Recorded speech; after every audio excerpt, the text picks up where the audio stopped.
Hello and welcome to my channel. In this video I'm going to be doing something a bit different, and it's a video I've wanted to do for some time about some really underrated books in the fantasy genre. This range from completely unheard of to a series that others know but I just feel like doesn't get enough credit, and I wanted to wait until I hopefully had a little bit more of a reach audience-wise to talk about these, because I think these are really books that should get a lot more attention. But I came across another video that made me think about this again, and so I thought I would go ahead and do it. Now, I will say, bear with the different video angle. I'm trying a couple of different things here with video-wise, and I'm still having some issues with the very cheap camera that I use. So I'm going to try to look at getting better cameras. Unfortunately, I can't just go out and buy a really nice camera, so I'm kind of digging around, so bear with that. But let's get started with the content of the video. Now, the first series that I want to talk about is one that I have never once heard another soul talk about, and I actually searched using many different combinations of search terms, the names of the book, the author, the kind of series name as well, could find not a single mention on YouTube, and I just think that is really sad. And that is the after the third book, named Tales of Durand series by David Keck. So I actually only have books 2 and 3 on me right now because I loaned out my book 1 to hopefully get people to read it. So we have these two. Let me put on the screen the first one, which is In the Eye of Heaven. So In the Eye of Heaven, and then we have In a Time of Treason, and the last book, I should probably put where you can actually see it on the screen, King in Cobwebs. And these books are kind of a gritty medieval fantasy type feel, and that's something that honestly is extremely popular. And I don't know if I'd 100% say grimdark, but it definitely falls into the grimdark camp more than it doesn't. And so these are a series that I think quite a lot of people would enjoy, especially with how popular grimdark is. And it's really surprising to me that more people don't know about this series, haven't heard about the series at all. What actually happened is the first 2 books came out, they actually went out of print, and then Tor did a re-release including the 3rd book in hardcover, and then a re-release of the first 2 books as well at the same time. And even that, it still just did not get a ton of attention. It's the only books that David Keck has written, to my knowledge, and I've checked into it a little bit, so I haven't seen any others, but really this is the first one I wanted to talk about. So this book follows the main character, Durand, and he is the son of a landholding lord, but of a very small landholding lord who does not end up having any plot of land to give to Durand, and so he is basically going to end up being a landless knight or a knight errant and traveling, and he's trying to make way for himself in the world because of this. So he is of noble birth, but really his father has nothing for him, and he goes off, and throughout the book we have lots of different tournaments with jousting and the sword, but there's also a lot of deeper, darker things going on as well, involving some dark magic, necromancy, that type of thing. And there's all throughout all these little superstitions, these bits of magic about the world as well.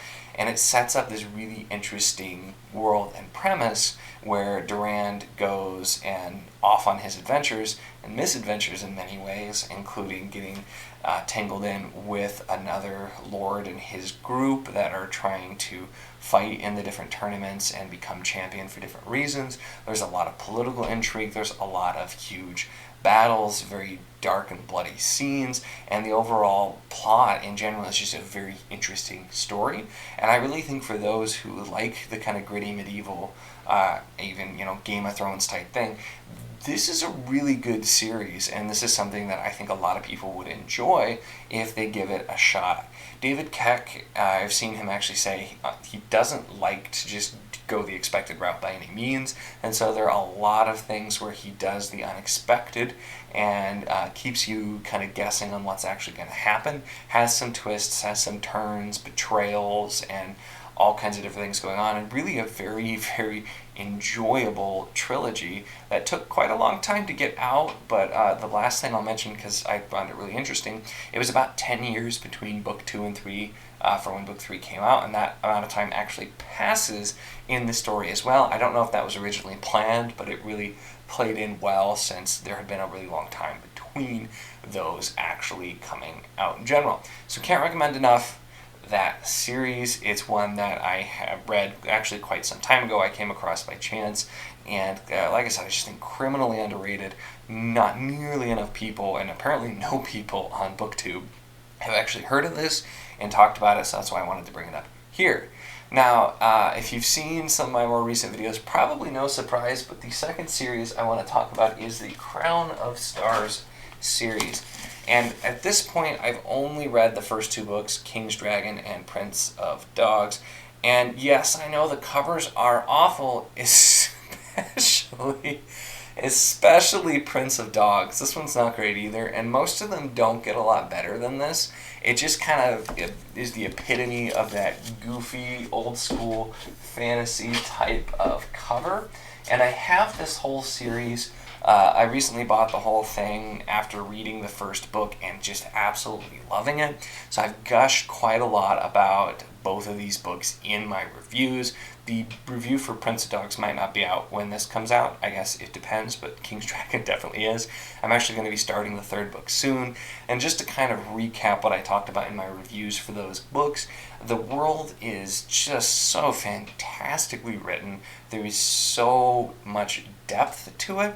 And Kate Elliott has a way of really weaving this extremely entertaining story, using the familiar and turning it on its head, using what seem like you've seen these characters, but then they change in huge ways. And I really, really think this series does not get enough credit. I also took a look through YouTube, and I could only find 2 people, one of them not even a booktuber, who even mentioned this series. One was in an underrated video, and I will link his video down below as well to show that, but only those mentions of this series, and it really is very good. I know I'm only 2 books in, so I can't speak for the end and if the quality keeps up, but I commented in my review of Prince of Dogs, I think this actually might be a new favorite of mine, as long as it does actually keep the quality up. I actually did buy another trilogy by Kate Elliott, just because I like these books so much, and I happened to find this whole trilogy in my used bookstore, so I figured I was going to want more Kate Elliott once I was done reading this series. So just a really, really great series. It is also a medieval setting, but with a lot of different things going on as well, and it really is a detailed world, is what I want to stress. So if you're looking at the bookshelf behind me, you may have already figured this out, but the last series I want to talk about is one most people have probably actually at least heard of, but that is The Demon Cycle by Peter V. Brett. And I have the 5 books here in paperback, but it all starts with The Warded Man. And from what I've heard, a lot of people like The Warded Man and then kind of fall off from there, but I've read the whole series, and it's really good. It is extremely dark, and it is definitely, most certainly within the grimdark realm. And it starts in the first book with introducing one particular character for the most part, but we end up getting multiple characters introduced, and we see their lives from childhood into adulthood and all of the trials that they face, everything that's going on with them.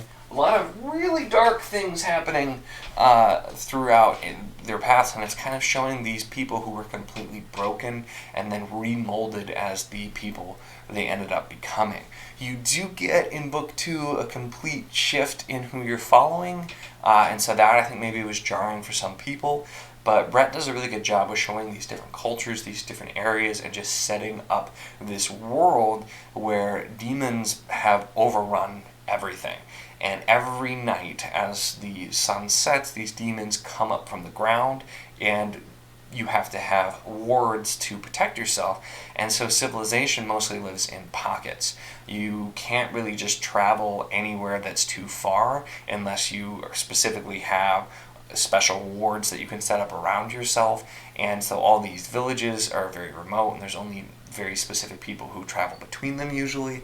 And at this point in the world, there is no known way to actually fight or kill the demons, so it completely runs everything that's going on. we follow our main character, the warded man, who is his goal to actually try to fight back. And we have a couple of other extremely important characters as well that play in. And it does a lot of giving some familiar fantasy elements, but also really, really changing the landscape of what's going on, having the very intricate setup of warding and that source of power in general. And this was a series, I will say, as I was getting closer to the end, I had no idea how Peter Pratt was going to end it. It just seemed like, well, what really can you do? And I was really worried that the ending was going to be bad, and it wasn't. It actually ended, and I think probably the only way it could have, and still been satisfying. It made a lot of sense. It still set up some things for the future as well, and that's one of the big things about this series, is it's complete, and it had a good ending. There's so many series out there that are still being written, taking a long time, or that, have flaws. And this book definitely, the series has flaws as well. It's not perfect, but it was a really good series that is complete, and it sounds like a lot of people maybe just didn't keep reading in the series. I do highly recommend it for anybody who likes grimdark. This is by far the grimmest of the bunch that I talked about here, so be aware there is a lot of violence, including sexual violence, all kinds of stuff in there. It's a very, very dark book, so if you do not like that kind of thing, definitely not for you. But it kind of all does serve a purpose. It's showing these people and the terrible, terrible things that they've gone through and how they overcome it and end up becoming kind of the heroes of the story, so to speak. So that's just another series that, like I said, the most well-known by far. I'm sure there are plenty of videos talking about the demon cycle and these books in general, but honestly, I just don't think it gets enough credit, and I think Brett did a really good job with creating this series and with actually having a really satisfying ending as well. So those are the 3 series that I wanted to talk about. If you have read any of these, have any opinions on them, definitely let me know. If you end up reading these after watching it, definitely let me know as well. I'd be really interested to hear people's thoughts, especially, like I said, on the first 2 that I talked about, because of the fact that they are just never talked about at all. And I like to talk about books that I enjoy, and this is why I like to try new things as well. Both of these series, the Tales of Durand and the Crown of Stars, were ones I kind of just came across, used, and bought the first book, and then really, really enjoyed them and went on. That's why I like to try new things, because these are 2 series that I probably would have never heard about if I wouldn't have just picked them up. The Demon Cycle, I got the first book as a gift, I think, years ago, and it took me a long time to read it, and I'm like, this is actually pretty darn good, and I liked it, so I kept going. But like I said, I'd love to hear your thoughts on any of these books, and what are your top underrated books that you've really enjoyed but you don't hear about. I'd love to hear those too. Always interested in finding out more. That said, that is my video on underrated fantasy books. If you enjoyed the video, then please feel free to give it a like, and if you want to see more of my content, then feel free to subscribe.